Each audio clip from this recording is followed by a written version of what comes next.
এই যে অলরেডি কিন্তু দর্শকরা চলে আসছে দূর থেকে, এই যে তারা কিন্তু এই যে পলিথিন নিয়ে আসছে, পলিথিন আসছে লাইভে বলতে এখন ভাইরালের কথা বলি। এই ভাইরা আপনারা কোন থেকে আসছেন?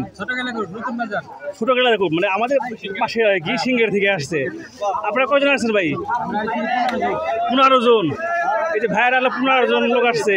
আপনারা আপনার ট্রাকে করে আসছেন, পিকআপে চলে আসছেন, পিকআপ ভাড়া করে আসছেন নিজেরাই? না না, এটা তো কমিটি, এটা ভালো উদ্যোগ আমি মনে করি, কারণ পুরো গ্যাঞ্জাম হয়।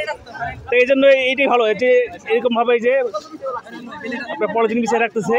এখন কিন্তু বেলা বাজে 11টা, ঠিক আছে? যে 11টার সময় কিন্তু দর্শকরা অলরেডি মাঠে চলে আসছে বিভিন্ন জায়গা থেকে। বিশেষ করে মানিকগঞ্জের মানুষগুলো বেশি আসতেছে, মানে 7 থানার যে মানুষ তারাই কিন্তু বেশি আসতেছে এখন এই মুহূর্তে।